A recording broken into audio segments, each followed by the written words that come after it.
ବୋଉ good morning. ଚାଲ ପ୍ରଜାପତି ଉଡ଼୍ଡୟନ କରିବା। ହାଏ ଗୁଡ଼ ମର୍ଣ୍ଣିଂ। ଉଡ଼ିଯିବ ହେଲେ ଫାଟକିନି ଦେଖ। ହ୍ୟାଲୋ ହାଇ ଫ୍ରେଣ୍ଡ ନମସ୍କାର। ଟିଟା ରୁଦ୍ରପୁରକୁ ଆପଣଙ୍କୁ ସ୍ୱାଗତ। ମୁଁ ଭଲରେ ଅଛି, ଆପଣମାନେ ସମସ୍ତେ ଭଲ ହେଇଥିବେ। ଭଗବାନ ଦୟାରୁ ଏମିତି ସଦାବେଳେ ଭଲରେ ରୁହନ୍ତୁ। ମୁଁ ଟିକେ ସକାଳୁ ବ୍ୟାଙ୍କ ଆସିଥିଲି, କିନ୍ତୁ ବାଟରେ ଗୋଟେ ଚା ଦୋକାନ ରହି ଚା ଟିକେ ପିଇଲୁ ପୁତୁରାର ମୋର। ଦେଖନ୍ତୁ ପୁତୁରା ମୋର ଠିଆ ହେଇଛି ଏଠି। ହାଏ ପୁତୁରା ଟାଟା ଟିକେ କରିଦିଅ। ହଁ ପୁତୁରା ଟାଟା କରିସାରିଲା। ବର୍ତ୍ତମାନ ବ୍ୟାଙ୍କ ବାହାରେ ଯାଉଛୁ ସାଙ୍ଗମାନେ। ଘରେ ପହଞ୍ଚିଲି, ପ୍ୟାଣ୍ଟ ସାର୍ଟ ଚେଞ୍ଜ କରିସାରିଲି। ଚାଲ ଦେଖିବା ଆଜି ଧନ ଆସିଲାଣି। ଗୋଟେ ବେଳକୁ ମୁଁ ଆସିଲା ପୂର୍ବରୁ ପଳେଇ ଆସିଛି। କ'ଣ କରୁଛି ଚାଲ ଦେଖିବା। କବାଟଟା ଦେଇ ଦେଇକି ଯିବା।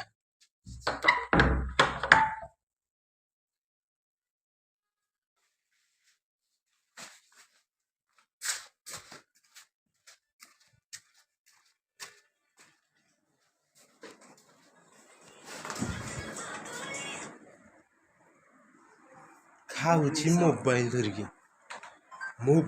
ଖାଉଛି ସ୍କୁଲରୁ ଆସି ଗୋଟେ ବେଳକୁ। ଆରେ ମୋବାଇଲ ଧରିକି ଖାଉ ଛୋଟ ପିଲାଙ୍କ ଭଳିଆ। ଫାଇନାଲି ଆମେ ଘରଠୁ ମଟନ୍ ପାଇଁ ବାହାରି ପଡ଼ିଲୁ। ଦେଖନ୍ତୁ ବର୍ତ୍ତମାନ ଆମେ ଯେଉଁ ରୋଡ଼ରେ ଯିବା କଥା ଆମର କେନାଲ ବନ୍ଧରେ ଆମେ ନ ଯାଇ ଗୋଟେ ଅପୋଜିଟ୍ ସାଇଡ଼୍ରେ ଯାଉଛୁ, ଯେହେତୁ ସେପଟେ କାମ ଟିକେ ଥିଲା। ଯାଉଛୁ ବସନ୍ତମାଳ ଦେଇ ଗୁଆପୁର ଯିବୁ। ଗୁଆପୁରଠୁ ଭିତରେ ପଶିକି ଆମେ ଯାଇକି ବାହାରିବୁ, ଆମ କେନାଲ ବନ୍ଧ ଟଚ୍ କରିବୁ। ଆପଣମାନେ ଦେଖନ୍ତୁ ଆମେ କୁଆଡ଼େ ଯାଉଛୁ। ବର୍ତ୍ତମାନ ଆମେ ଗୁଆପୁର ଗାଁ ଭିତରେ ଅଲରେଡ଼ି ପଶି ସାରିଲୁଣି।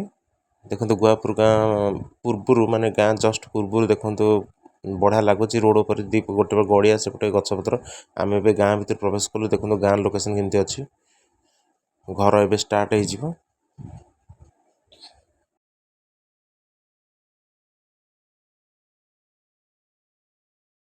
ଗଛ ପାଖରେ ଗୋଟେ ମନ୍ଦିର ଅଛି, ଆମେ ସେଇଟା ଜାଣିପାରିଲୁନି।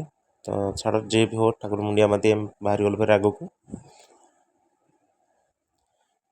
ଏପଟେ ଲୋକ ରୋଡ଼ କମ୍ବିନେସନ୍ ଭଲ, ଲୋକ ଯିବା ଆସିବା କରୁଛନ୍ତି ଯାତାୟାତ। ତ ବେଶୀ ଲୋକ ନାହାନ୍ତି, ତଥାପି ବହୁତ ଲୋକ ଯାତାୟାତ କରୁଛନ୍ତି। ଦେଖନ୍ତୁ ଆମେ ଫାଇନାଲି ଆମ କେନାଲ ବନ୍ଧ ଟଚ୍ କଲୁ। ବର୍ତ୍ତମାନ ଆମେ ବନମାଳୀପୁର ଭିତରେ ପ୍ରବେଶ କରିବୁ। ମଟନ୍ ଦୋକାନକୁ ଯିବୁ, ମଟନ୍ ପାଇଁ ବରାଦ ଦେବୁ। ସେଠୁ ମଟନ୍ ଆଣି ଆସିଲେ ଏପଟେ ରୋଷେଇ ଆରମ୍ଭ ହୋଇଯିବ। ଫାଇନାଲି ଆମେ ବନମାଳୀପୁର ବଜାର ଭିତରେ ହେଇଗଲୁ। ବର୍ତ୍ତମାନ ମଟନ୍ ଦୋକାନକୁ ଯାଉଛୁ। ମଟନ୍ ଦୋକାନଟା ସେପଟେ ରହିଯାଇଛି ବୋଧେ। ଯିବା ସେପଟକୁ, ଯିବା ବ୍ରିଜ୍ ତଳକୁ ଯିବା, ଅର୍ଡ଼ର ଦେବା। ଆମେ ବଜାର ମାର୍କେଟ ଦେଖିଦେଇ ଯାଉଛୁ କ'ଣ କ'ଣ ଅଛି। ଦେଖନ୍ତୁ ଆମେ ନଈ ବ୍ରିଜ୍ ଉପରୁ ପଳେଇ ଆସିଲୁଣି। ବର୍ତ୍ତମାନ ଗଲା ପରେ ମଟନ୍ ଦୋକାନ ପଡ଼ିଯିବ। ଦେଖନ୍ତୁ ଫାଇନାଲ୍ ମଟନ୍ ଦୋକାନ ପାଖରେ ପହଞ୍ଚିଲୁ। ମଟନ୍ ଅର୍ଡ଼ର ଦେବୁ, 5 କେଜି ମଟନ୍ ଅର୍ଡ଼ର ଦିଆଯିବ। ଆମେ ମଟନ୍ ନେଇକି ଘର ଅବଶ୍ୟ ଘରେ ଆମେ ଆସି ପହଞ୍ଚିଲୁଣି। ବର୍ତ୍ତମାନ ରୋଷେଇ ଆରମ୍ଭ ହେଇଗଲାଣି। ବର୍ତ୍ତମାନ ଭାତ ବସିଛି। ଭାତ ସରିଲା ପରେ ମାଛ ଭଜା ହେବ, ତାପରେ ଲାଷ୍ଟକୁ ମଟନ୍। ଆଉ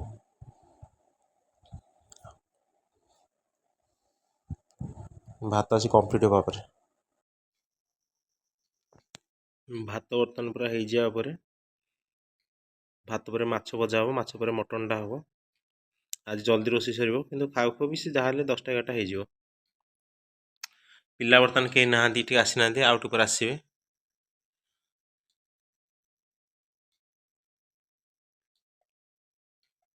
ମାଛ ଭଜା ଆରମ୍ଭ ହେଲେ ବର୍ତ୍ତମାନ 10:30 ପାଖାପାଖି ହେଇଗଲାଣି। ରୋଷେଇ ଆଜି ଲେଟ୍ ହେଇଯିବ। ମୁଁ କହୁଥିଲି ଜଲ୍ଦି ସରିବ, କିନ୍ତୁ ଆଜି ଯାହା ହେଲେ ବି ରାତି 11ଟା 11:30 ପରେ ହେଇଯିବ। ଦେଖନ୍ତୁ ମାଛ ଭଜା ବର୍ତ୍ତମାନ ଚାଲିଛି, ତାପରେ ମଟନ୍ ଆରମ୍ଭ ହେଇଯିବ। ଭିଡ଼ିଓଟା ଟୋଟାଲି କଣ୍ଟିନ୍ୟୁ କରନ୍ତୁ। ଫାଇନାଲି ମଟନ୍ କଷା ଆରମ୍ଭ ହେଇଗଲା। ଆଉ ମଟନ୍ କଷା ଶେଷରୁ 12ଟା 12:30 ହେଇଯିବ ସାଙ୍ଗମାନେ। ଆଉ ଆଜି ପାଇଁ ତ ଭିଡ଼ିଓଟି ଏଇଠି ମୁଁ ରଖୁଛି। ଆଉ ଆମେ ସରିଲେ ଖାଇଲାକୁ ଲେଟ୍ ହେଇଯିବ, ତେଣୁ ଭିଡ଼ିଓଟି ଆଜି ପାଇଁ ଏତିକି ରଖୁଛି। ଜୟ ଜଗନ୍ନାଥ। ରହୁ ସାଙ୍ଗମାନେ।